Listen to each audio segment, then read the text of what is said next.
Good morning and good afternoon, and welcome to the State of Civics, Tennessee.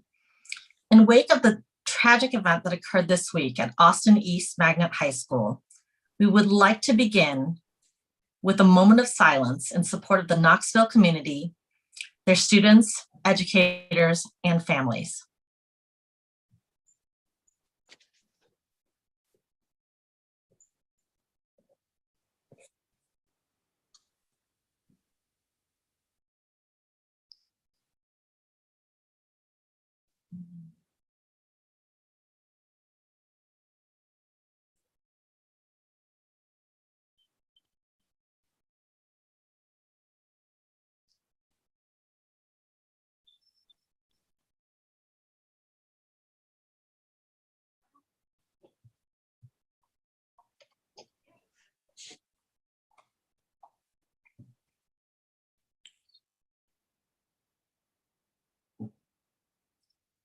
Thank you. Our hearts are with everyone in Tennessee today. At this time, we would like to welcome one of our nation's exemplary education governors and a leader who is always welcome to the Ronald Reagan Institute's virtual or real life stage, the 49th governor of Tennessee, Bill Haslam. Thank you for joining us, Governor. Thanks so much. It's a privilege to be here, and I'm grateful for the work that you do and all the folks on this call or live stream do. Obviously, when we set this up, we didn't know about the tragedy that just incurred at Austin East High School, but it actually makes me even more glad that I'm doing this right now than I was when I said yes. There's kind of three things that I want to say just by way of intro, and then I'll turn it back to you. You have a great panel set up, and this will be a really fun conversation. You know, you leave office and everybody says, what do you know now that you wish you'd known, when you started? And I said, well, actually what I know now is what I thought I knew then. I just know a lot more of it. And that is, of all the big issues that face us, public education is the best hope to address them. With what just happened at Austin East, I was talking yesterday with one of my best friends who taught at Austin East for years. He was the football coach long enough that they named the football stadium after him. Both of his kids graduated from there. He's gone back now at the age of 68 to be the volunteer track coach. And I asked him, I said, what's happened? Because they'd had multiple shootings in the month prior to this. And he said, what we've lost from when I grew up and when I raised my kids is this sense of community around public education and the commitment to it. I knew that if my kids weren't in school and were somewhere else, there were a host of other folks who would let them know or let me know that they weren't doing what they should. And the people in the school have been a community for a long time. And if you think about a lot of the social needs facing us today, rightly or wrongly, our public educators have to deal with most of those. So my encouragement to the folks on this call and to others is, as we struggle as a country with some of the big issues facing us, I honestly think if you're engaged in the issues around public education, and in particular around civics education, you're in the right spot. I'm sure there are days where you're frustrated and thinking, why in the world am I doing this? But you're doing the right thing in the right place. Two more, maybe that was kind of starting specifically with one high school and what happened to be my hometown in my state. But let me kind of zoom up to the 30,000 foot level. In our country today, we're at each other's throats. We're about evenly divided as a country between right and left, red and blue. And we're not only at each other's throats, but we're mad about it. And we're even beyond mad, we're contemptuous of the other side. And we think, if you're on the other side, you must have bad motives, because nobody with good motives could ever come to a conclusion that's so far different from mine. What civics education can do is teach us about how hard the decisions are that have led us to where we are today, the good and the bad. I remember one night being at a dinner at the White House. One of the privileges of being a governor is you get invited to every year. The president, regardless of party, has all the governors of every state and every territory, most of his or her cabinet, the vice president for a 5-course black tie, white tablecloth dinner where the White House puts on the fanciest it can. And it's usually at your table a combination of governors and cabinet members, and maybe it's your turn to sit with the president or the vice president or the first lady, and or first or second gentleman, as it would be today. But one of those conversations, I was talking to one of President Obama's top aides, who I won't name, but he had been with President Obama since the beginning, and was a hardcore Democrat, totally believed in President Obama and was 100% on his team. But I asked him, I said, what do you know now that you wish you'd known when you started this job? This was about 6 months before they left office.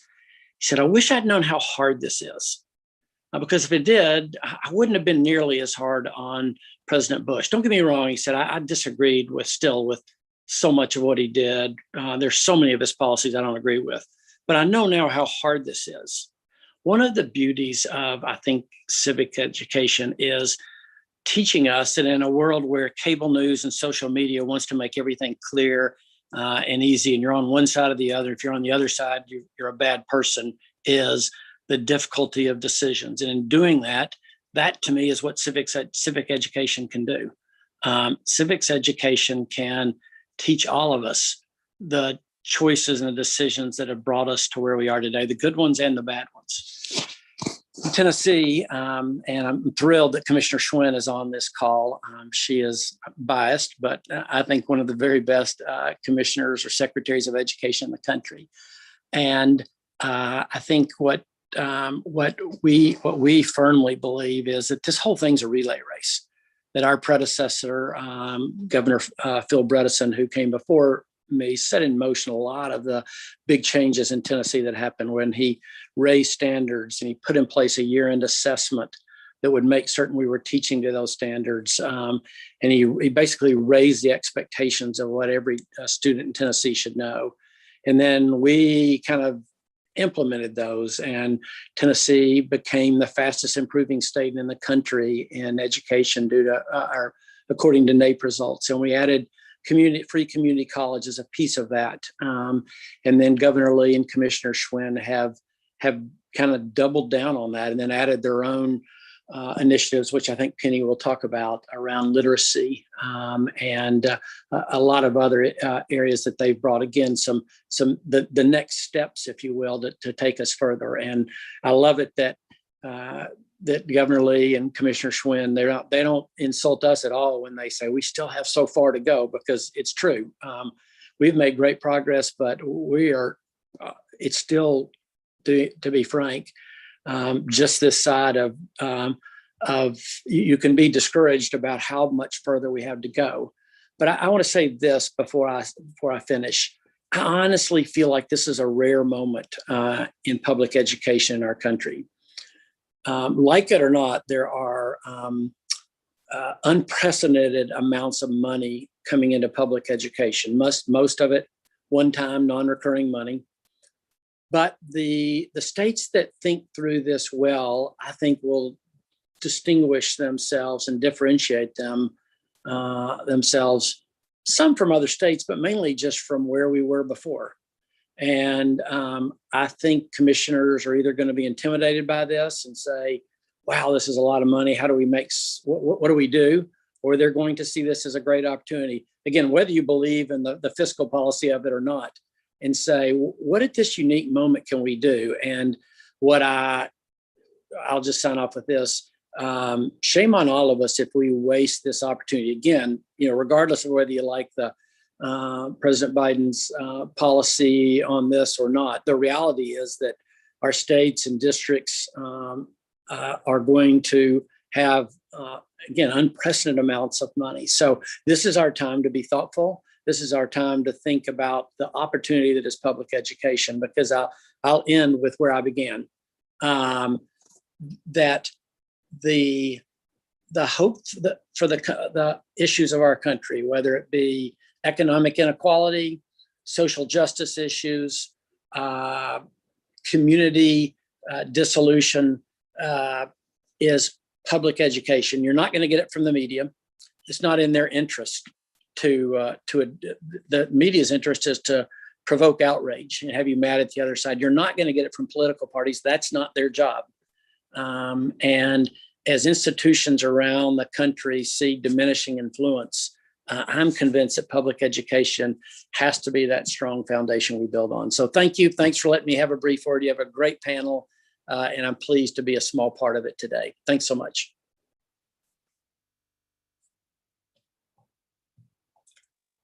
Thank you, Governor Haslam, for your opening remarks, addressing the deep polarization we have as a country, championing civic learning as one solution, and for framing this moment as an opportunity that we need to seize and, take advantage of, and for your continued service and leadership. So for those of you who I have not yet had the privilege to meet, my name is Janet Tran, and I serve as the director of the Center for Civics, Education, and Opportunity at the Ronald Reagan Institute. The center works at the nexus of civics and education policy, answering President Reagan's call for an informed patriotism to ensure a more prosperous future for America. It's in that context that it's apropos that we feature the great state of Tennessee in our State of Civics series today.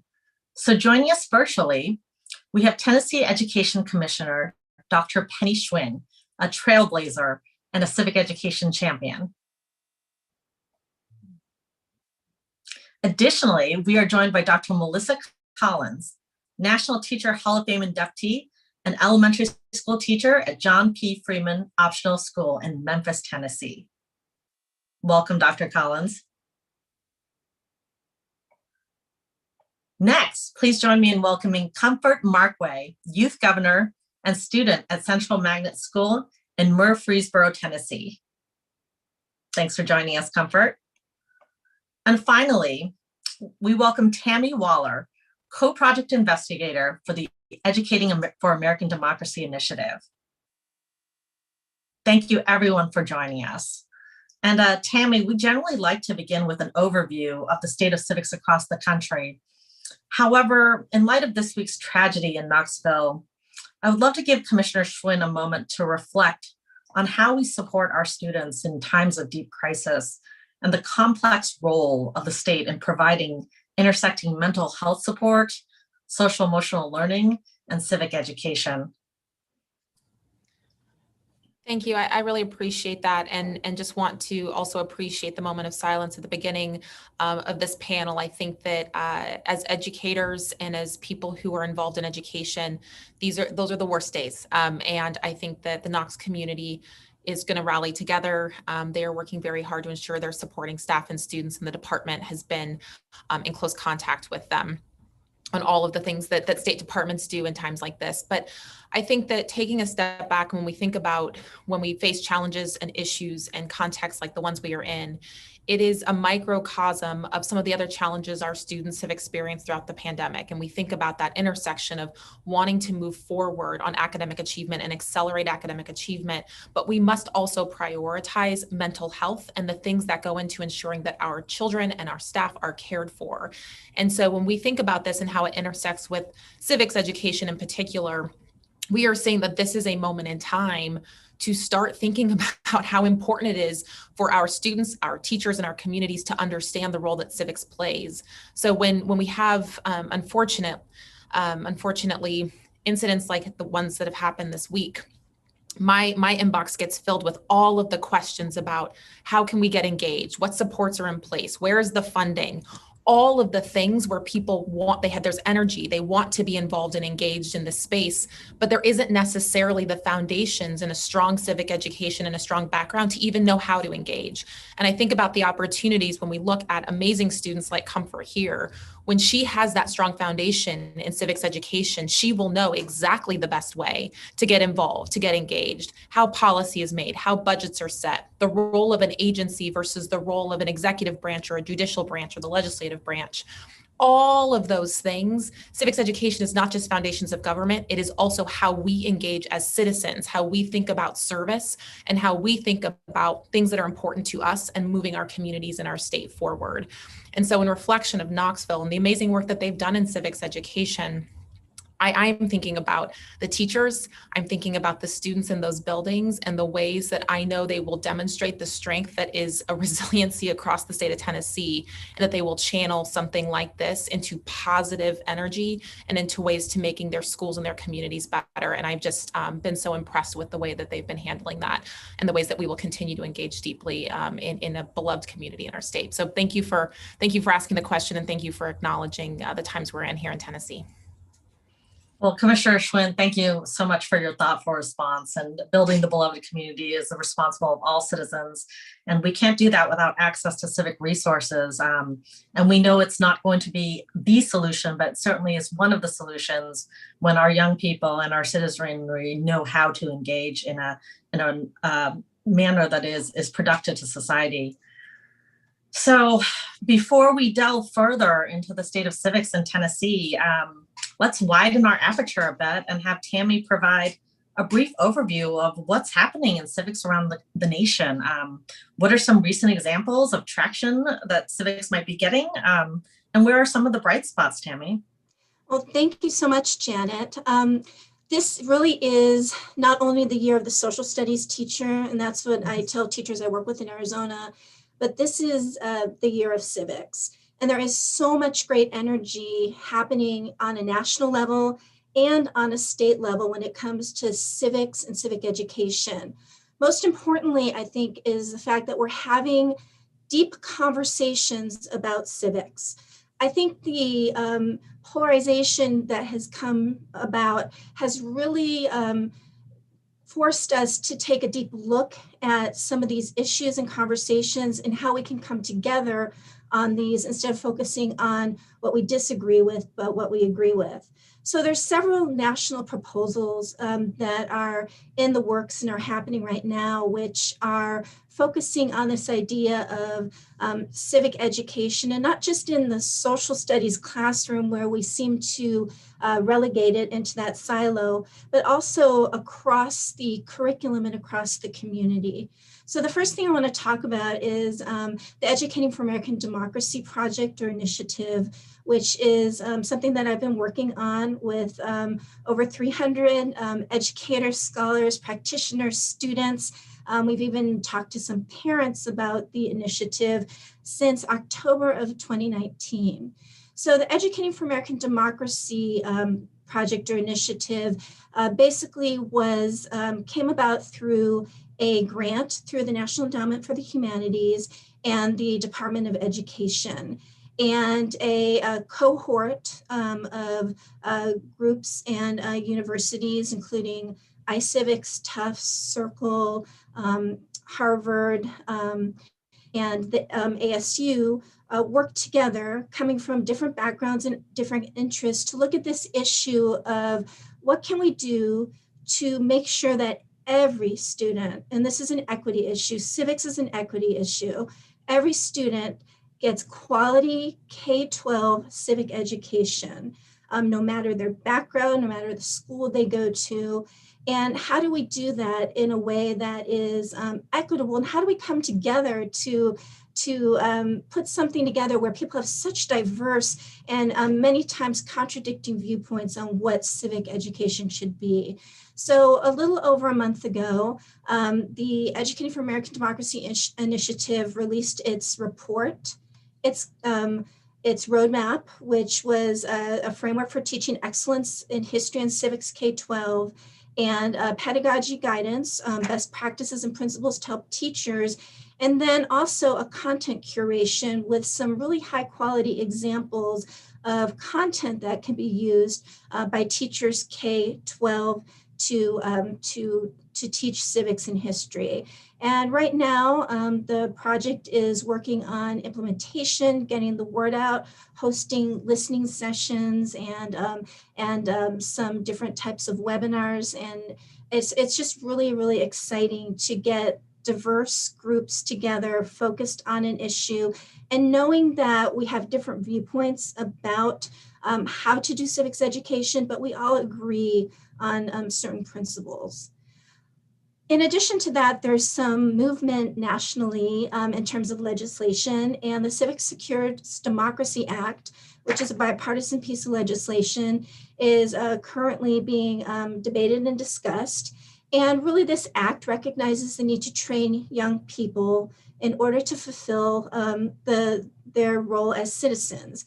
And you think back to the Civic Mission of the Schools report that came out a while ago, and it talked about how the goal, the mission of schools, the reason public schools were created was its civic mission, because in a representative form of government, we need the people to be have the knowledge, the skills, and the dispositions and attitudes to be able to act, because the government is in their hands.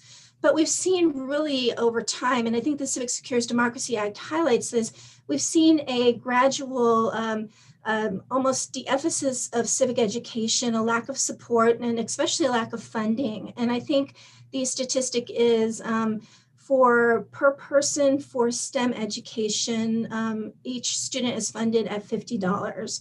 But for civics education, it's 5 cents. And this is not to say that the STEM education is not valuable, it is, but I think the Civic Secures Democracy Act is trying to pull civics education up to a higher level itself. And it looks to be about $1 billion investment in different types of grants and programs for states and organizations to begin the work of bringing high quality civics into their classrooms and communities. And it reminds me a lot of back when I was a teacher. I was part of the Teaching American History in the Schools program, where we had these incredible grants and a huge investment in history education, and just the professional development and the work that came out of that and the collaboration.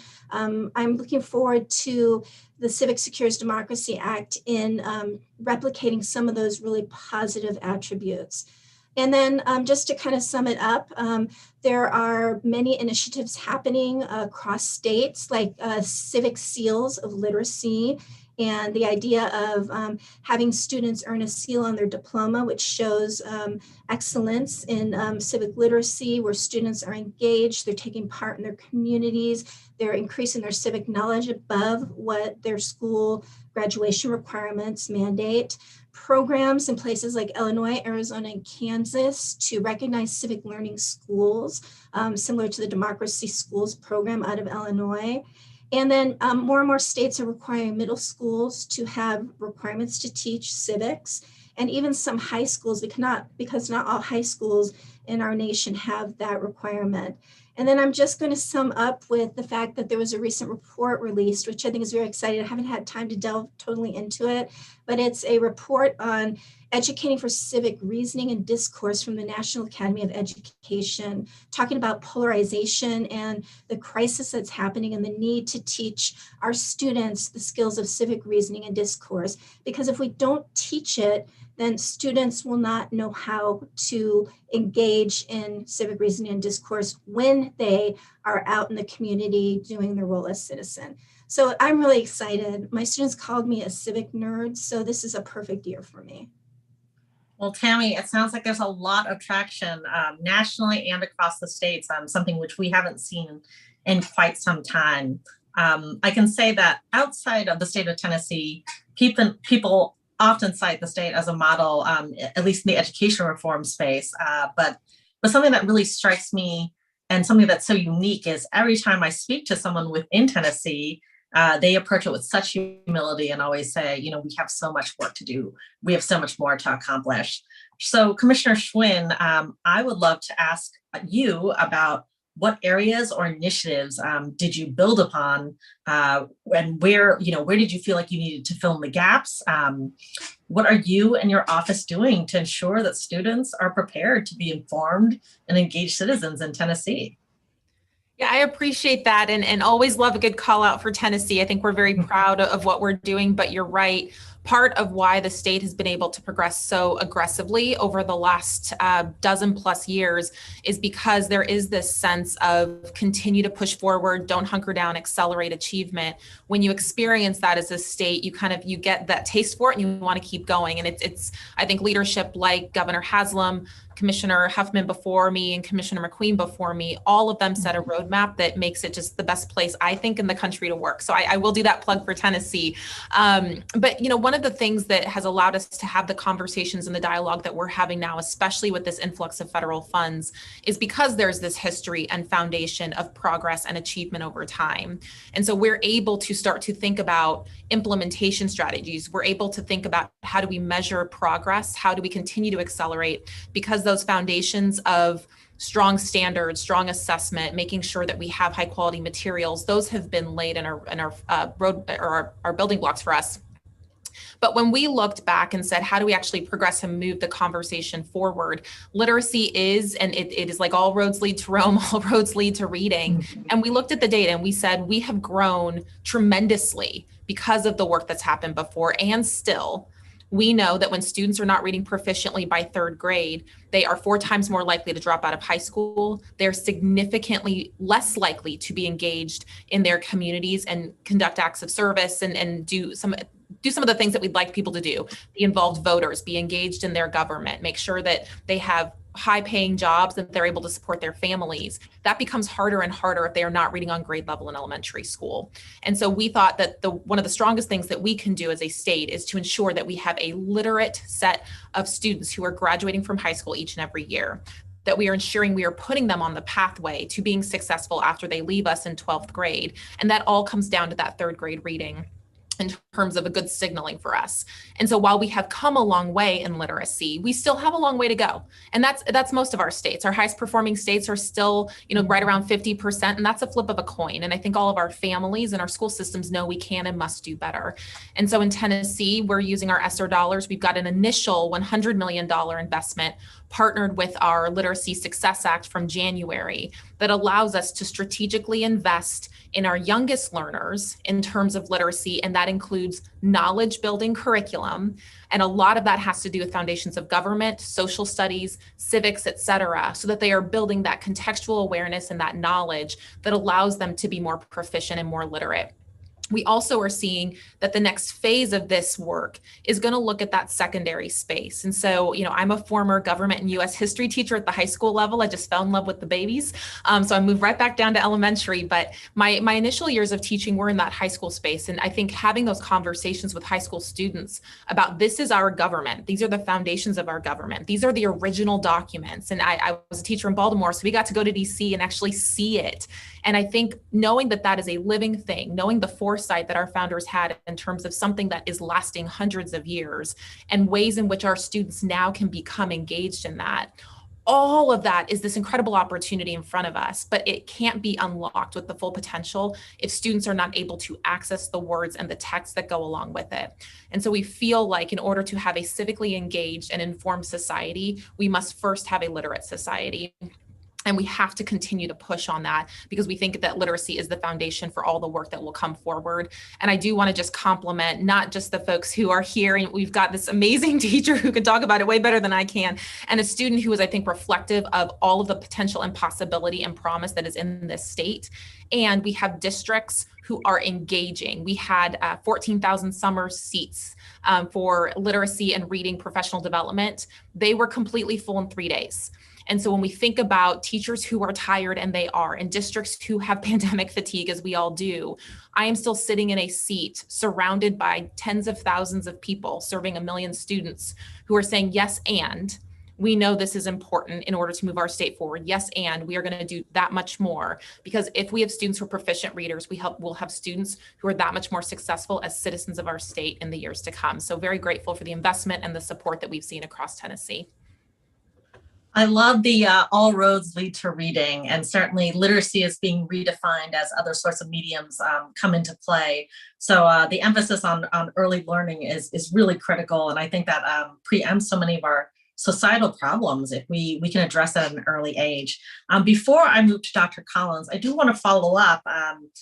Tammy spoke a little bit about state civic seals, and Tennessee launched in 2019 the Governor's Civic Seal Initiative, the purpose of which is to recognize public schools and local education agencies that implement high quality civic education programs, the ones that prepare students for career and civic life. Would you mind sharing a little more about that model and initiative, and what are some of the outcomes and innovations that have resulted, and what do you hope and aspire for? Yeah, absolutely. So we're thrilled. And I think as that former government teacher, I am thrilled to work for Governor Lee, who has made civics one of his capstone priorities. He talked about it in a State of the State as well, because we know how important it is. And so we launched the Civic Seal, as you said, in 2019. We currently have over 77,000 students participating, over 693 teachers who are engaged. And we'll be adding over 73 schools, and will encompass about 20% of our districts just in the second year. So we're only in year 2 of this, and we'll be seeing just about 20% of our districts engaged in the Civic Seal program. And that's pretty incredible in terms of the uptick and the interest that we're seeing. And I think what you will see from Tennessee is that this was our first phase. Again, federal funding coming in. You will see a massive investment in civics education coming from this state. I know we'll make some announcements in the next week or two, but the big idea for us is that when we see tens of thousands of students and hundreds of educators leaning into the civics conversation through the Civic Seal, it tells us there's both an appetite and a need in the space for us to invest. And a couple of highlights, I think, I'll call out Shelby County because of our wonderful teacher here. Shelby County partnered with the Tennessee Civic Center for Civic Learning and Engagement, and they've been able to train a significant number of their teachers in civics education. We saw Knox County, who we talked about earlier, but they had a traveling civics trunk with a number of lessons, with artifacts, with engaging content for elementary school students. And through their Civic Seal program, we're able to get to every elementary in their district and really have students touch and feel and understand their history, talk about it, and then provide lessons for teachers to build upon that in classrooms. And then the last one I'll call out is Hamilton County. They have a civics task force and an advisory council that partnered with their Civic Seal program to ensure that it wasn't just what's happening in the classroom, but it also translated into a community conversation and dialogue about how we promote civics broadly outside of our districts and within our school systems. And so we will be continuing to build on the best practices and using that as a standard for how we invest in a very thoughtful and cohesive model that partners with our literacy work in the years to come. Yeah, that's wonderful. And I think it's a great segue, to Dr. Collins. You are an accomplished, ambitious educator, and you provide your students a ton of access to civic learning opportunities. And I think I was so shocked because, my experience was teaching high school with the bigger kids, and you teach second grade. So this conversation about early literacy and investing early is so apropos. To the skeptics who may feel that this is too young to start, what do you have to say to them? How are you, as an educator, ensuring that your students are preparing to be engaged Tennessee citizens, even in the second grade? Yes, I do quite a bit because I feel that students can never be too young to have a foundation. And so it is my goal to help prepare my students to be an engaged Tennessee citizen. So I teach them about their roles and rights as citizens, which provide them with a large degree of civic knowledge. My students, they learn about the 3 branches of government, and they select one branch to research and write about. They learn about the importance of voting by participating in a classroom election. So every child has the opportunity to run for president if they wish. And the kids get to vote on one candidate. They cannot vote for themselves. And I select the top 2 from their votes. And then they get to campaign for a week. And they also get to select their vice president. And so they get an idea of how voting elections occur. And then 2 years ago, I had the opportunity to take my students to Little Rock, Arkansas, and they had an opportunity to vote for their president and vice president in the model oval Bill Clinton's office in that library. And it's amazing how my students are able to look at character traits and be able to narrow down their final votes. They also had an opportunity, because of a grant, to go to Little Rock Central High School. And they learned about segregation that happened there and the Little Rock Nine that helped to integrate that school system there. And so my second grade students know that they have a right to a free public education at an early age. Through networking, I have an opportunity to collaborate with a Caucasian class in New Jersey. And so my students, as we talked about earlier, SEL is very important. And so they learn to spark empathy through their collaboration. And they have both classes participate in the Kindness March, where they show random acts of kindness. So, and my students also work with a curator at the National Civil Rights Museum, where they led the first children march, and they learned how the civil engagement. And so that was a plus for those students. I also use primary sources where they can learn about relevant issues. And so it's very important to me that students get an opportunity to be informed and act in a positive way. I just love how you bring history alive for second grade students. And I know I have memories of the second grade. So those sort of things will stay with you forever.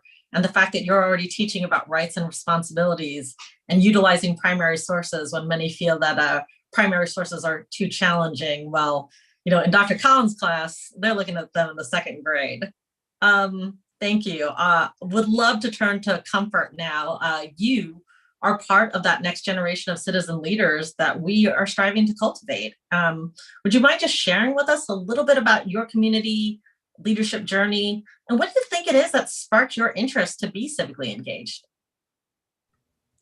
Hi, yeah, thank you. So I really liked, I guess, this topic of civic engagement. I think it also starts with students who enjoy being active members in their communities. And I just have a natural desire to know what's going on and how those decisions affect me. Hearing about the second graders, I remember thinking, I think the first election I can really remember is Obama's second term when he was being elected for the second time. And, as a kid, you think, oh, cool, they're voting for another president. That doesn't really pertain to me, don't really care, and keep it moving. Because at the end of the day, I still wake up and go to school and nothing changes for me. And then you get to high school and it's so different, especially today when we touch on all that polarization and knowing that the president and who's sitting in that office does affect a lot of people and me directly now as you get older. So personally, my civics journey it really took off in high school, having my youth in government and Model UN clubs. And I think that was what Ms. Waller said about equity. I go to Central and we have a youth in government and Model UN club, but I know Stewart's Creek doesn't. So the YMCA Center for Civic Engagement hosts an annual conference for both youth in government and Model UN, but they couldn't participate in that, not because they're not allowed to, but simply because their teachers and administration either aren't aware or just haven't started this club just yet. And I think a lot of it also rests on the shoulders of the students, because my freshman year getting into Yigan Munn wasn't a teacher who introduced it to me. It was a very persistent senior in the club who decided that he was going to tell all the freshmen in our wellness class to sign up for Yigan Munn. And everybody was like, no. And I was like, sure, why not? And I absolutely love it. And now I'm the youth governor for our state conference and GA, General Assembly president for our Munn conference. So I think my civics journey definitely took off in high school. And it centers more around the students' innate desires and interests, and then how teachers can facilitate it and hone them so that other students pull in their classmates and their peers to also care. I think that's such a critical moment that you shared, which is that sort of peer personal responsibility, a community taking care of its own, if you will. So, obviously, if an adult tells you to join a club, we are not the coolest people on campus. However, if one of your fellow students tells you, I think we get a little more traction. We want to ensure that all students have those sort of opportunities that you've had. And I also appreciate you pointing out and seeing that, this is not equitably distributed. So, really want to thank you for that. I'm going to move now to everyone's favorite subject, assessment. It's key to teaching and learning, yet often very complicated by ties to accountability, by misnomers. And during this pandemic, states are missing a year's worth of evaluation data. And while we understand why that had to happen, I'm curious, Commissioner Schwinn, you came to Tennessee with sort of this expertise in evaluation and assessment. So how is Tennessee measuring civic learning through schools, education, and evaluation systems? And what needs to happen to ensure that all students have access to these learning opportunities that Comfort spoke about? Yes, and you were asking me that on day 4 of our state assessment. So we are live and in process of TCAP right now. And knock on wood, it's going all right. So, I think there's a couple of things. I think there's kind of what led up to this, where we are and where we're going. We have our social studies tests, and like was mentioned before, so many of our civic standards are embedded within social studies, and we usually test that 3 times within that K through 12 spectrum, and Tennessee is no different. But where we are right now is, yes, we have that state assessment in that standardized space, but we also have a performance-based assessment in the state. And that requires that you have one project-based civics assessment in each of the grade spans, late elementary, middle school, and in high school. And the idea is to have a more hands-on, interactive, and engaging experience for students to not just understand the content or the knowledge, but then what does that actually look like in practice? And we've seen some great examples of districts and schools, and I think you heard some just now about how teachers are thinking differently about really engaging in not just, I can repeat the facts, but I know how that impacts my actual life. And I think Comfort did just a beautiful job of explaining her journey there. But, what I think we've been able to have, which is a real luxury in education around assessment, is to say we can and must do better. As you said, I have an iHeart assessment. I love assessment. But I think that we have tied it so closely to accountability that we are losing the purpose of what it is supposed to be. And oftentimes what we see is that the things that move systems are either money or accountability. There's a lot of intrinsic stuff in there, but really to actually affect change, those are the things that get you going a little bit. I actually think there's this third space that we have found and identified through the pandemic that is saying, yes, we must resource. Yes, we must make sure there are accountability to measure our progress and really ensure that those who need to move faster are moving faster, and those who are doing well, we can highlight.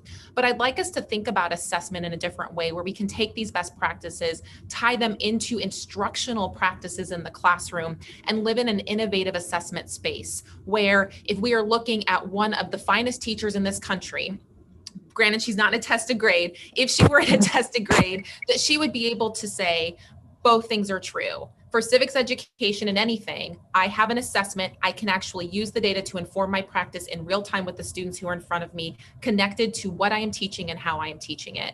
And so Tennessee is going to be moving aggressively in a space where we start to look at different ways of assessment that still serve an accountability purpose, but are much more driven by performance-based tasks, where we can think about connections directly to high quality materials, where we can make sure students are showing an active engagement in the content and the application in ways that are more reflective of the behaviors and knowledge and skills that we would like our students to be developing and growing in. We need to be able to measure that, not just whether we can recite facts, and tests are in all different places now. So for us and where we are, we're going to lean into that performance-based task that's currently in our statute and say, how can we build on that, our high quality materials, our work in literacy, and create an assessment system that also reflects the incredible work happening from our teachers and students across the state. That's the next 3 years for us. And again, federal investments allow us to move a lot faster than we otherwise would have been able to. Yeah, really interesting in this third space that you framed as this innovative assessment space. And certainly if we don't take this moment during this pandemic to reset a little bit and think about the schools and the opportunities that we want to build for our young people, then we will have gone through all the struggle for naught. So I do want to go back to Dr. Collins. You aren't required to do standardized testing at the second grade in Tennessee, but your students are being assessed. And I want to know how do you measure if your students are learning? And also, how do we help measure student learning opportunities as well? I think that's equally important, is not just the assessment of the student, but assessing whether or not students get opportunities like Comfort's school versus another school across Tennessee. Yes, I truly, I'm grateful for working in Tennessee and the work that they're doing around civic education. And what I feel that students need real world, authentic ways to engage in their everyday life. Once we educate them, we can promote student agency and give them that platform for sharing their knowledge and advocating for how they want to assume their role in society. And right now, it's so much going on. And during the pandemic, students have been able, and families have been able to see what's going on right now. And I would love for us to do a case study analysis where they analyze those cases or what's going on and say, for instance, we're protesting. Okay, what amendment does that address? And how they need to learn how to protest peacefully. And I think that's very important, because sometimes we see things that go on on TV where people are not protesting peacefully. So if we engage our kids in their work early, then they'll know how to participate in a civic action, right? And I feel like right now it's very important to survey the students to see what type of knowledge they have and what type of knowledge they do not have, because I really believe that student choice and voices are very important. Just like Comfort mentioned, the teacher facilitates the learning. And I think it's important for the students to lead, the future generation to lead, so they understand how to defend our democracy.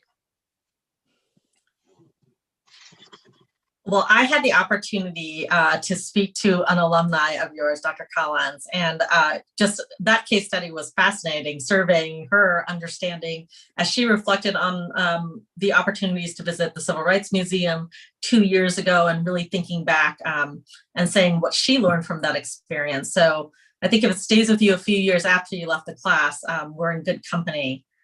Comfort, let's talk to you. I always had a deep suspicion, as much as I tried to help students understand when I was giving assessments or asking them for a performance-based task, I had a sneaking suspicion that they might not know why it was happening.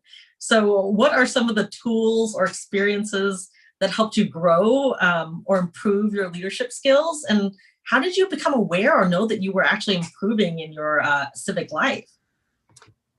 Okay, so as far as things that helped me grow, I think sometimes we focus a lot on the classroom, as in the traditional classroom setting with students, in front of a board or a PowerPoint and teaching them. I think we undervalue our clubs a little bit, or a lot actually, because all of my leadership roles and opportunities and development have been harnessed and facilitated through the clubs I'm in, and not so much the classroom. The classroom is definitely useful. That's not to belittle the value of the classroom, because that's where, I did learn the 3 branches of government, and that's where I took the tests and the assessments, but the clubs are where they became applicable to me.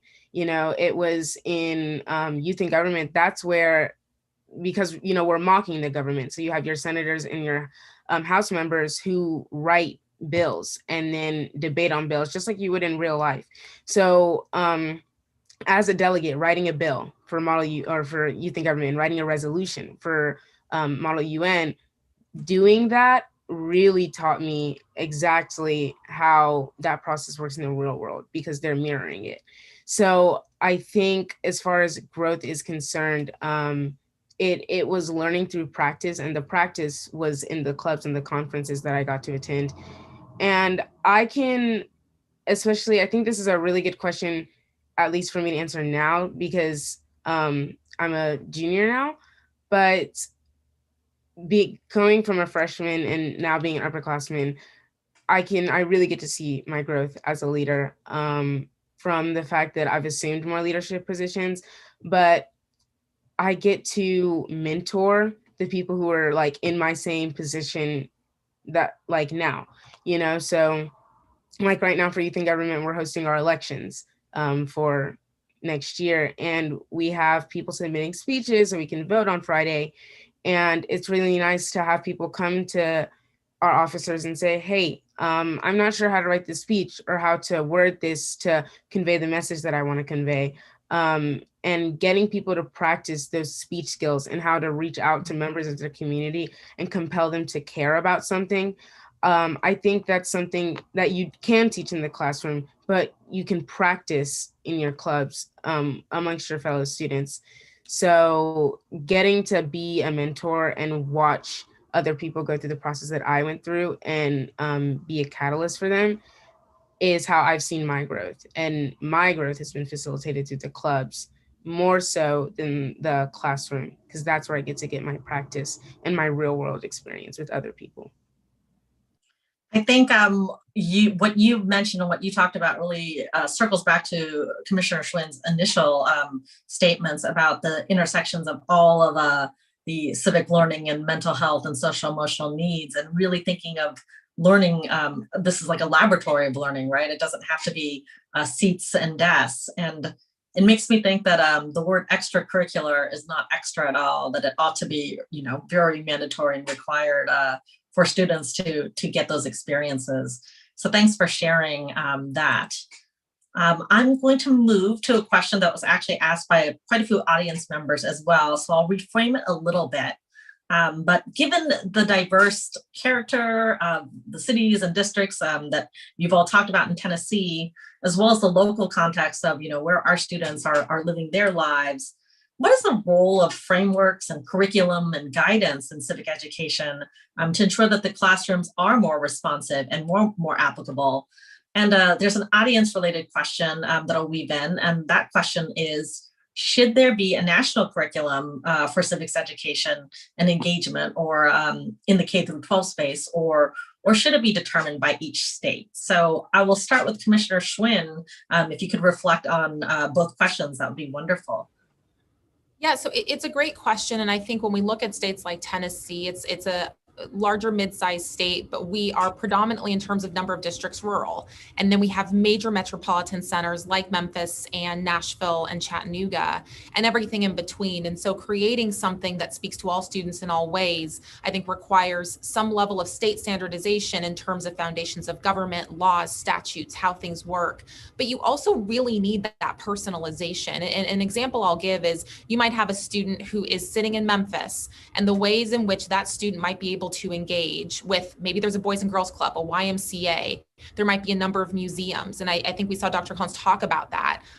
That is a very unique experience for engagement. And then you can drive 2 hours north to Lake County, and it's a completely different way in which students in a very rural community would need to engage in terms of application-based practices and experiences. And so, where I sit, I think that I appreciate the context of, do we need a national curriculum? I think education really is a state's right. And I think that one of the things that is going to continue to be important is that as I think about Tennessee and other states where I've lived and worked, all of the things around our Constitution, our laws and framework, our foundations, our history in terms of how our government and country have been built, there are some very specific things that I think are in all standards across the country. But the unique history of each individual state, especially in those younger grades when you have that state history, I think it is really important for students to be able to say, there's a space and place for me in where I sit in my community, what I look like, what the people around me do for a living, all of those things that allow students to make that self to world, self to state, self to community connections That connection point is why students get so engaged in this work. And I think you heard Comfort speak to that. I think if we standardize it too much or too broadly, so everyone is learning the same thing in the same way, we miss the unique components and I think the very essence of what it means to be a productive citizen in your community. And so I would really encourage and advocate on the other side that we want to make sure everybody understands our Constitution. We want to make sure everyone understands our government and all of the things that come into that. But that second piece that I think you hear all of us really leaning into is around engagement and voice and participation and service. And I just don't think you can do that unless you have a foundation template of the standards and then allow for local personalization and contextual development so that students really become the avenue and the lens through which we think about how this work can move forward at the pace and acceleration that I know we're all excited about. Yeah, it would be an incredible shame to be so standardized that a teacher like Dr. Collins couldn't, leverage all of the tools around her. I'm going to ask Tammy if you wouldn't mind to sort of reflect your role. You are working with states across the country right now, and given that context, what is the role of frameworks, curriculum, and guidance, in the work that you're doing with Educating for American Democracy? Okay, so great question, and echo a lot of what Dr. Schwinn said, is each state has its own unique population. And when we look at the states, and even deeper than the states, when we look at the individual school districts and LEAs and student engagement, so much that comes out of the states is exciting and new. And to have some type of national framework or curriculum, I don't think that would do any justice in terms of teaching good civics and good education. But that being said, one of the things with the Educating for American Democracy roadmap is it was intentionally not a curriculum, intentionally not a set of standards, because of the fact that we have these unique situations and no one agrees. We have a lot of controversy over what should be taught, what shouldn't be taught, what type of actions you should have.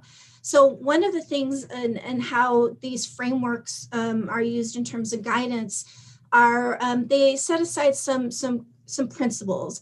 Like, we know that good history and civics education is inquiry-based. We know that it allows students to do history and civics, and how that looks varies from state to state.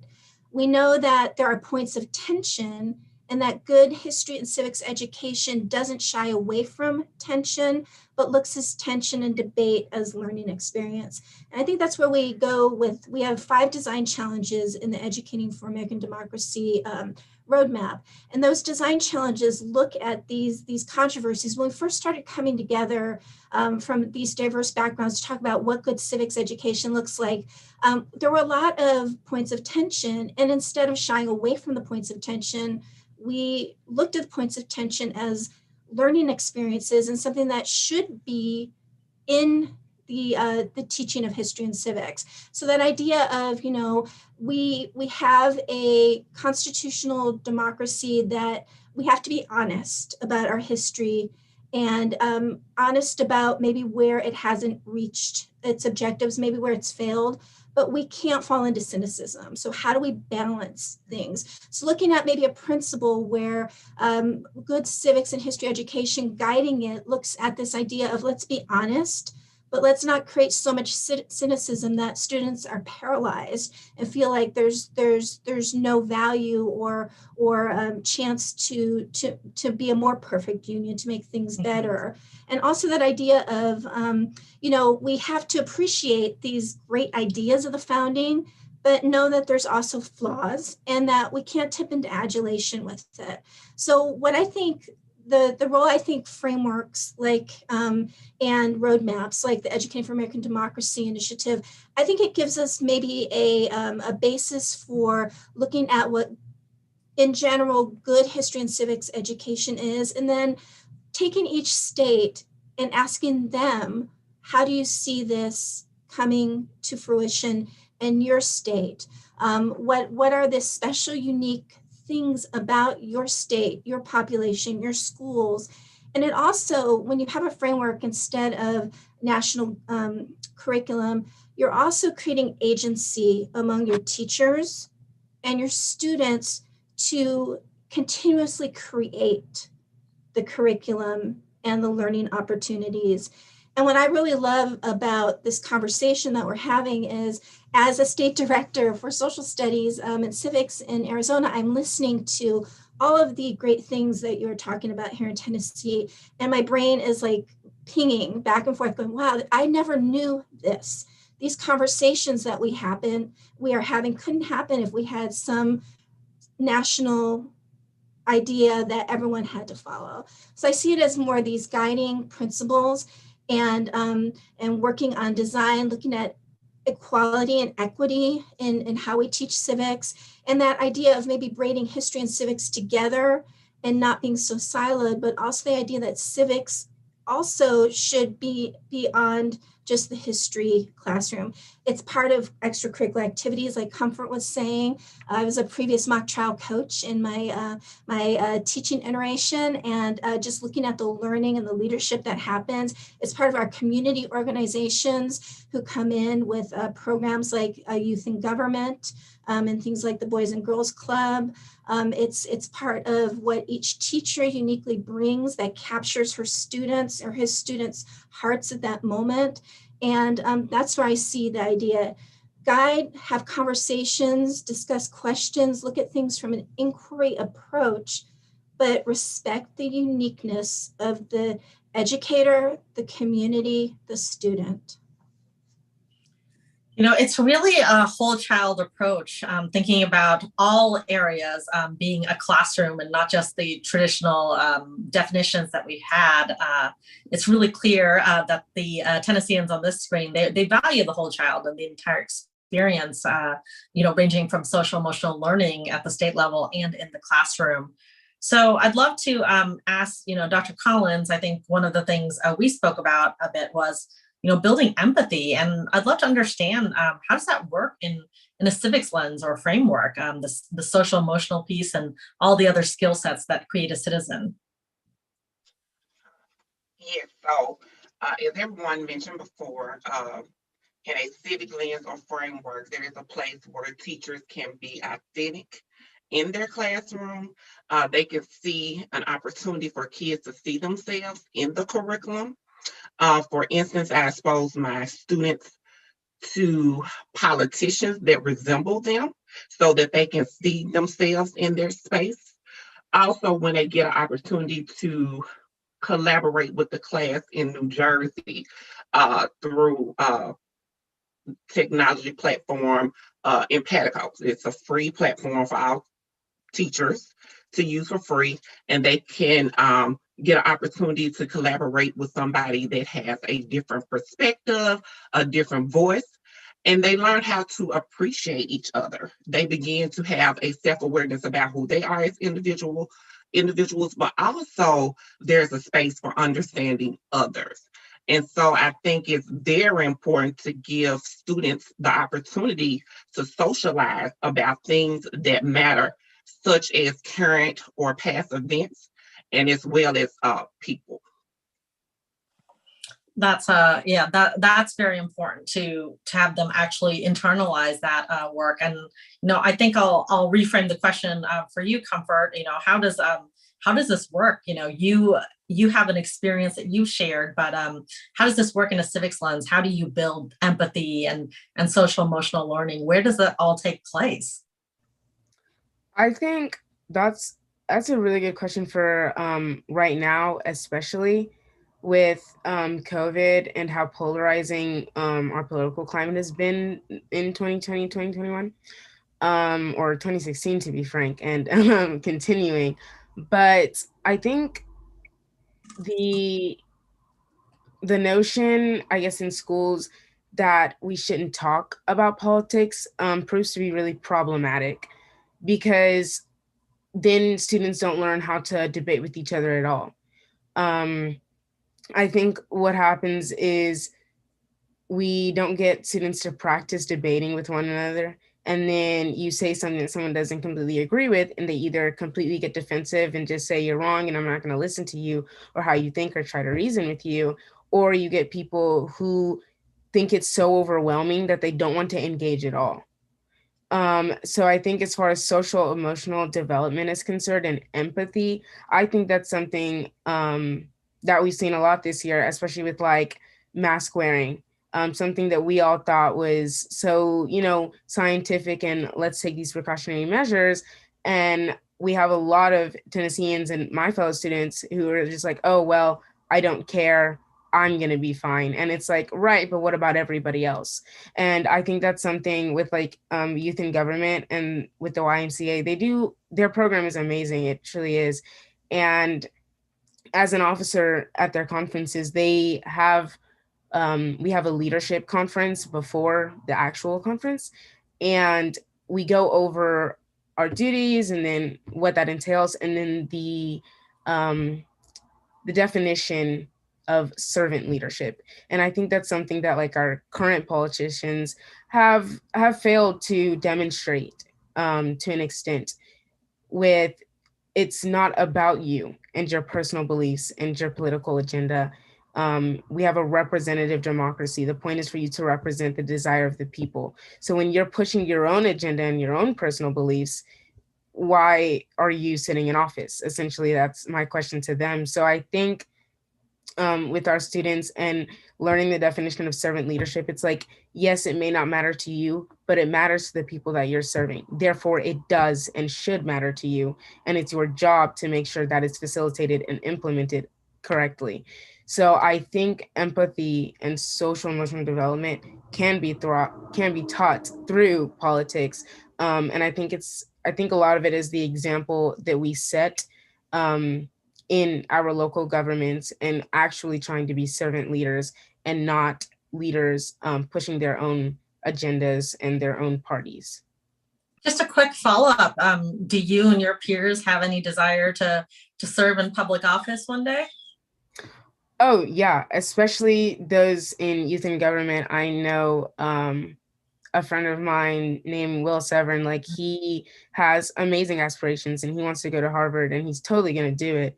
And I know he wants to go into public policy, and I do as well.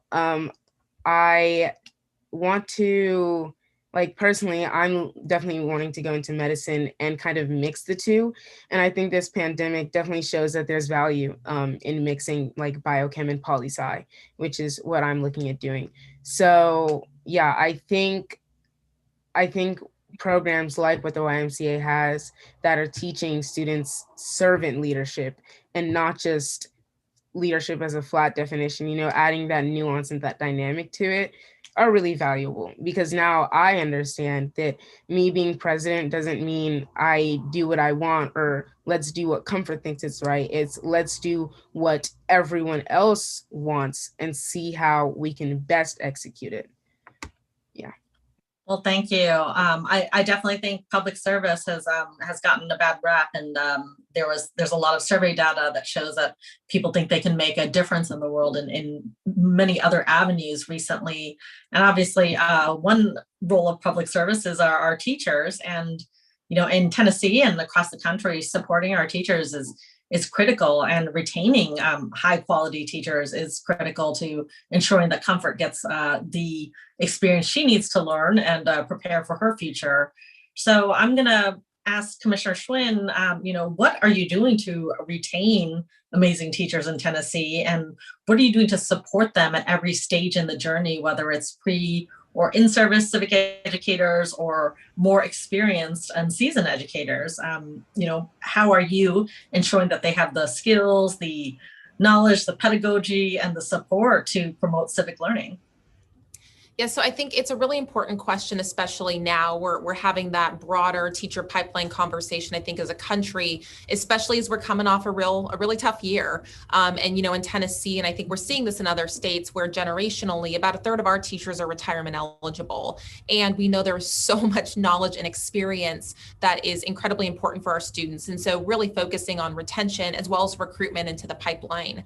So a couple of things, and I'll actually use our reading work as a model for that, because I think what we are seeing in our Reading 360 initiative, which is that $100 million investment, is a way in which we are approaching that teacher pipeline from I might want to be a teacher someday in K-12 to I am toward the end of my career and want to make sure that I have kind of a sense of succession planning and making sure that those who are coming after me are set up to continue this exceptional work. And so I think for how we're thinking about it is that educators, and it's just like students, just like any of us, that near peer and peer interaction can be the most impactful.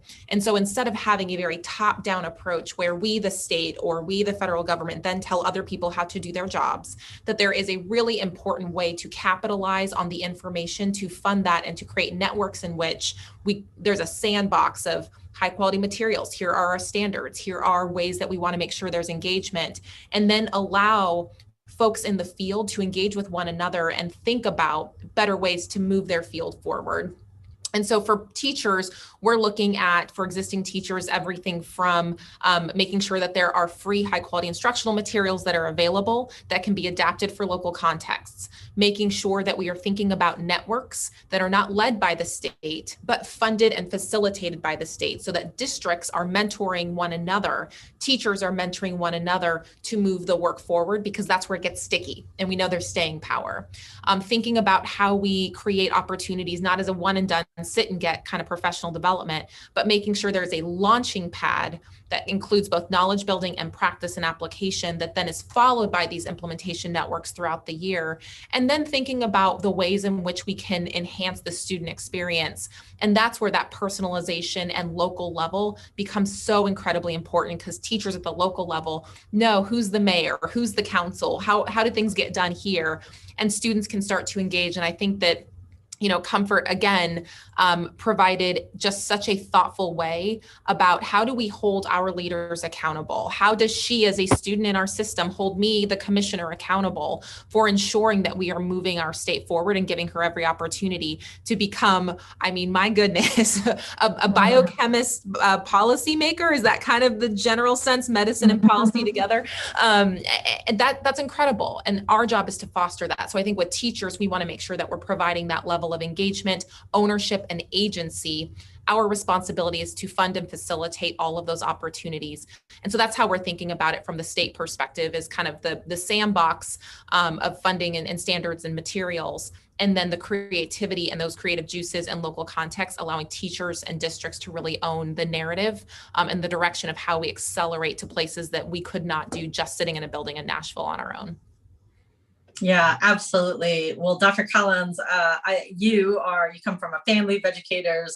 You really see this as a passion and calling, but I do want to turn to you to see, what can we do to support you and keep you going when, especially during the tough year that Commissioner Schwinn mentioned. What sort of professional development or learning opportunities do we need to provide you to ensure that you can support our students? Yes, and I love being a Tennessee teacher, and I don't plan on going anywhere anytime soon. Yes, so I feel that professional learning experience are very important. We need an opportunity where we can network and collaborate with each other. And when it comes to civic education, we just need an idea, what are those strategies and methods that we can continue to use to support our students? And resources. Right now, during the pandemic, resources would have been our imperative. And I think my district and the state has done an outstanding job in making sure that teachers had what they needed and had the space to collaborate while being our authentic self. And so I appreciate that. Excellent. And Comfort, how have teachers influenced your civic involvement? And how can they continue to support your journey? And I'll also add, since we've kind of brought them all together, but how also can policymakers influence and continue your journey? Yeah, so with teachers and influencing my civic engagement, I know, like, for me, it was Mr. Brooks. He's our AP government teacher at Central Magnet, and he's also the sponsor for Youth in Government / Model UN Club. And Miss Powell, she also did that, but she left Central my freshman year. But they both, of course, are such key parts of the program, being like people or points of reference that we can go to and ask questions. I'm a delegate for the Conference on National Affairs coming up this summer. And so, I'm looking at writing a proposal or a bill to present about affirmative action and reforming it, and reforming education. And like, they are people that I go to when I don't completely understand something. So they're of course facilitating that level of education for me. But I think as far as supporting my journey and that of my peers, especially with policymakers, I think in schools we need to do better with not, like I said earlier, muting our political conversations. I think I understand the value of not wanting to create polarization within schools. You want a student body to feel like a student body and not like blue and red. But muting the conversation perpetuates the same problem that you're trying to solve by not allowing them to have those conversations. I think students should be able to talk about their political beliefs and why they hold them. And once those challenges begin to present themselves, we learn how to teach students to speak to one another and to argue with one another, but do it correctly and civilly, where you can reach a conclusion and learn the value of agreeing to disagree. And I think excluding students from decisions, like I know our school board didn't really, up until very recently, take into account how students felt about mask wearing. And students get excluded from all these really big decisions. So it teaches them from a young age that your opinions don't matter. So when I turn 18, there's not a sudden switch in my brain that goes, oh, I'm 18, therefore I'm all of a sudden important. I think students maintain that same mentality that my opinion didn't matter in second grade, it didn't matter in eighth, it didn't matter senior year. Why does it matter now? So I think when we don't allow our students to directly email our central office, don't allow our students to directly email our commissioner, we don't allow our students to directly email our governor, representing the school at least. They just learn that when I have a problem or if I have something to talk about, it's not my place to go seek the person who can help me. Rather, that's the job of my parents. But realistically, my mom only cares so much what's going on in my classroom, because at the end of the day, she has her life set for her. It's my success and my accomplishments that are now needing to be facilitated through schools. So I think working it so that students can be a part of certain conversations that they're currently excluded from will teach them that there is value in their opinion, and they'll grow up with that mentality instead of thinking. I feel like that's one reason why we don't, like, Tennessee has amongst the worst voter turnout in our country, because yes, we're pushing all this education that vote, vote, vote, but then the little things that we can contribute to in our community, we tell our students they don't get a say in. So of course, why would they think they get a say when they're 18 at a national level? Yeah. I think, and I don't want to put words in your mouth, but I'm hearing authentic engagement. I think students really know when they're invited to student council, whether they're just actually the prom planning committee or if they're actually getting to, make decisions about their lives. And really any conversation about education should involve the people who are going through the education itself. So I really appreciate your conversations about, not muting dialogue in the classroom, because students who don't get to practice tough conversations and dialogue will just grow up into the exacerbated version of themselves, unable to have those tough conversations. And as a result, we see the political gridlock that you were talking about. So really thinking about ways to be productive and ensuring that students are part of the solution is a great piece of feedback that we adults always need to be reminded of. I want to actually bring Tammy into this conversation, because I know in the design challenges within Educating for American Democracy, there's a bit of conversation about, in order to get that coalition together, you had to bring a lot of individuals and organizations that have very different vantage points.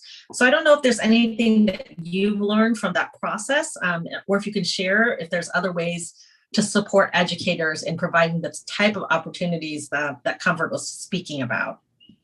Okay, so two separate kind of questions here. one of the things I do want to talk about is that bringing together all of these different and diverse groups and individuals who had very passionate viewpoints and about civic and history education. And one of the things I learned from this process was, instead of focusing on the disagreement, is start off with, what do we agree with? And I think that's a great lesson to take everywhere. When you're in a meeting and you are dealing with issues, what do we agree with? When you're having conversations over state standards, what do we agree with? When you're a parent and a child, what do you agree with? And that's something that I think was a really important part of that process, is when you start out with what you agree with, then you can establish fundamental principles. And then it becomes easier to talk about how to deal with what you don't agree with. And I think it was, I think that the design challenges really emphasized that and really changed the way I, as a state administrator of social studies, as a person who works in the community, look at my conversations differently. Other things that I really heard a lot about in this process was, we have to trust teachers and students. Some of my favorite experiences through this process were when we brought together our teachers and our students for listening sessions and discussions. And one of the things we're hearing a lot also is that teachers are really excited about the roadmap and the inquiry and talking about civic reasoning and controversial issues, but they're scared that they won't have support. So if I wanted to say to people in power, trust your teachers, trust your students, and we are polarized right now. So we have to take a deep breath when somebody comes in the community and says, I have a concern, and not either brush it off or just, ban everything, but the idea of, let's talk about this concern. So what can we agree on with this concern? Now, what are you worried about? Because I think if we have these conversations, we bring in our parents, our communities, our teachers, our students into our communities of practice, I think we are walking the walk of what we are supposed to be doing in terms of community and civic engagement. So I think there were just lots of lessons that I learned. I learned so much about what's happening in other states. I learned about how the sausage is made in many different ways. But all of that is important. And I think it's important too that we, and I think Comfort talked a lot to this, Dr. Schwinn talked a lot to this, and Dr. Collins, that idea that we have to give students freedom and agency and trust in the process, because we're preparing them to be citizens. And sometimes it's a little bit messy, but it's essential. So I think maybe I answered both questions mixed together. I don't know. Yeah, I think it's really, these are challenges because we're asking adults and educators who need that professional development and need that tool set to understand civil discourse themselves oftentimes, to teach this next generation. So, there's if it was easy, someone would have solved it already, right? The final question that I'll give before we go to audience Q&A is, to all of our panelists, and that's just, how do we elevate the role of civics in the schools again? And, what are you excited about as you look towards the future of civic learning? So Commissioner Schwinn, we'll start with you.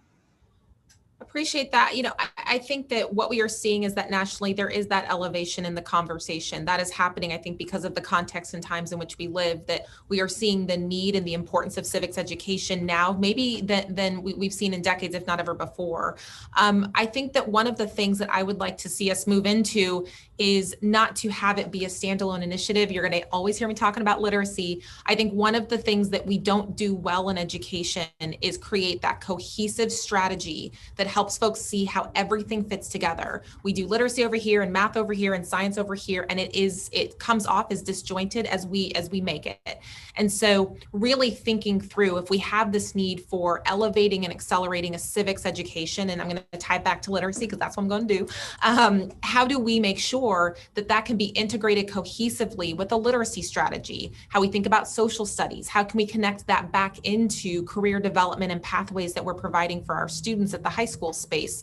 But I think if we're really going to have a conversation, if we are really going to make this a priority nationally, as we are going to do in Tennessee, then we have got to make sure that whether I am talking to Governor Lee or a member of the General Assembly, a teacher, a principal, a superintendent, a student, or a parent, that folks are able to say, this is what we are doing in Tennessee. This is my role in that work. And this is what we hope to accomplish together. Even if we are coming at it from different lenses and angles, even if we have different perspectives and experiences, we know that at the end, all of this work comes together in a space that moves our state forward and allows our students and future generations to see, realize, and be part of that impact in a way they wouldn't have otherwise been. And so I think that's where we are investing. You will see Tennessee make major investments in this space, but it will be in an aligned and cohesive strategy so that we have painted a bigger and better picture of what is to come and how we move that forward. Great. Comfort, we'll move to you. Thank you. Yeah, I would say as far as elevating the role of civics in schools, I think if we put more time and energy, and especially funding, I really agreed with what Ms. Schwinn said earlier, is like funding, once you have funding going towards something, it really takes precedent, really is important. So funding programs like the Tennessee Center for Civic Engagement through the YMCA. I know like during the pandemic this year, they were on a really, really tight budget, because they had to restructure a lot of things. And I feel like a program like that, there's no reason they should be. And I feel like we, as, the Tennessee government, can definitely support them and therefore support our students. Taking time to make sure that schools across the board, all at the very least, have a club which promotes civic engagement in their students and have classes that promote that. At the end of the day, I think would be really successful for students. And I think I'm excited to see how much we achieve within the next few years, because we do a lot of talking and we always, talk about what can we do?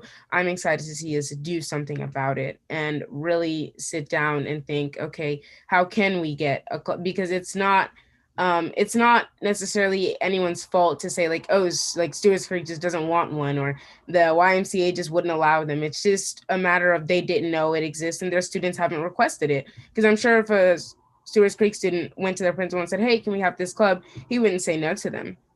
So I think it's a matter of making sure everyone knows what they have access to, and those who don't have access to it, we make it accessible for them. Well, thank you. And Dr. Collins, how do we elevate the role of civics in the schools again?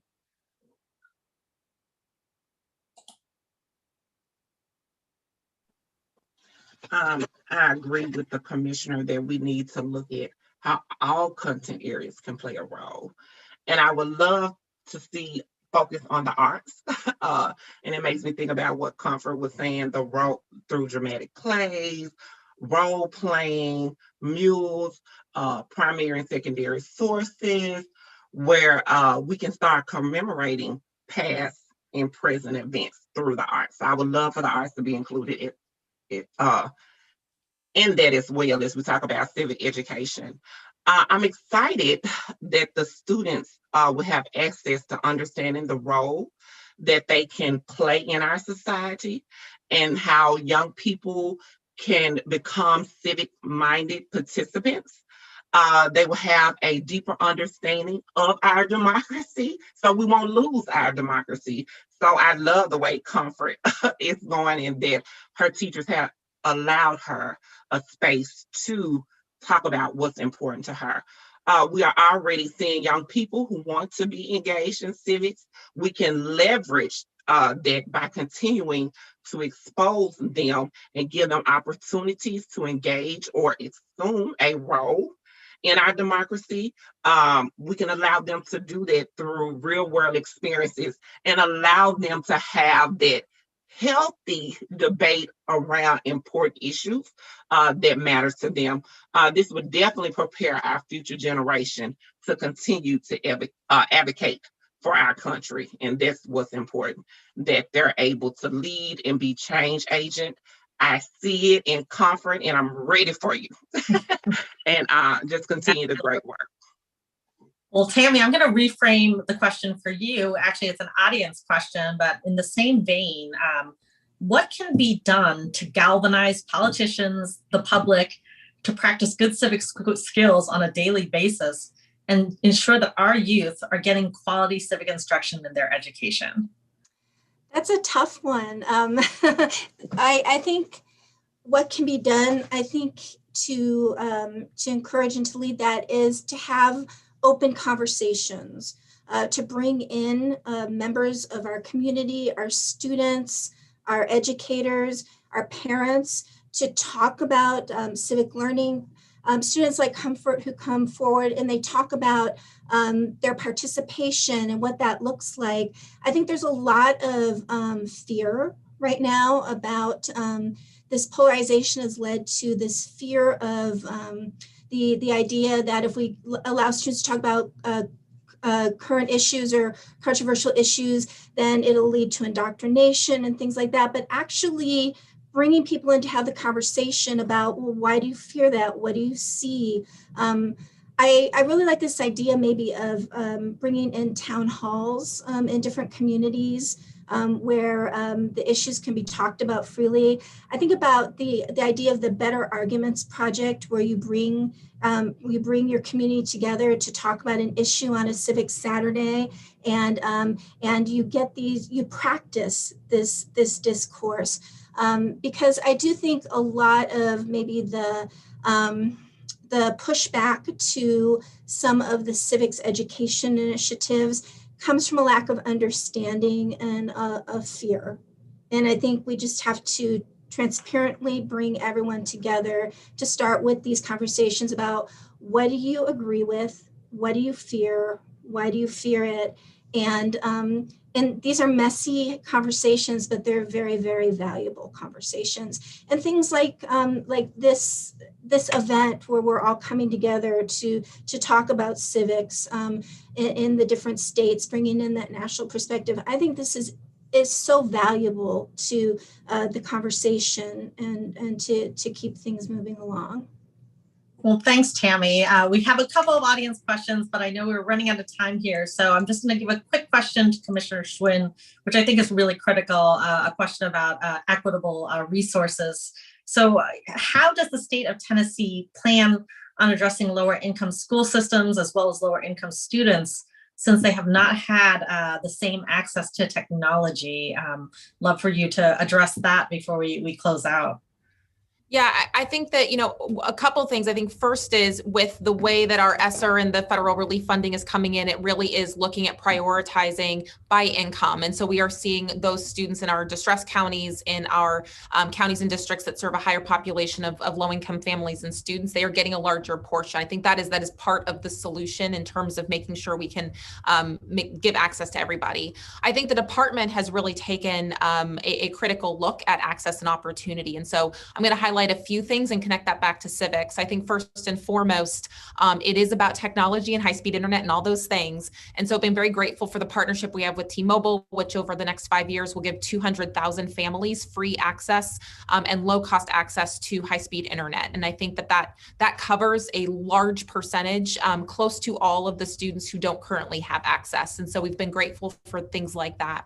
I think second, when we're looking at the high school space, because if we're looking family to the high school, school, we're trying to figure out how to get access to rigorous coursework to those students who didn't traditionally have access. And that includes students, if we're talking about Shelby County or we're talking about Clay County, it looks different everywhere. So things like AP Access for All, learning about online, how online learning has worked for a lot of high school students. But if you're in a tiny little district, you can't afford an AP Bio, AP Government, AP Economics teacher. So we're giving access to free AP courses for any student in the state starting next year, so that they too can take AP Government, so that they too can be involved and get that college credit and understand that rigorous coursework is for them as well. And it's not a difference of where you live should not dictate access and opportunity.